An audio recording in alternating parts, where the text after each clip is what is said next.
ॐ केशवाय नमः। ॐ नारायणाय नमः। ॐ माधवाय नमः। ॐ गोविन्दाय नमः। ॐ विष्णवे नमः। ॐ मधुसूदनाय नमः। ॐ त्रिविक्रमाय नमः। ॐ वामनाय नमः। ॐ श्रीधराय नमः। ॐ ऋषिकेशाय नमः। ॐ पद्मनाभाय नमः। ॐ दामोदराय नमः। ॐ सङ्कर्षणाय नमः। ॐ वासुदेवाय नमः। ॐ प्रद्युम्नाय नमः।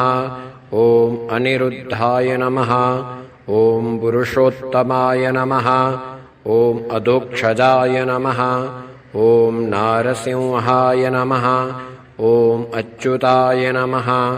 ॐ जनार्दनाय नमः।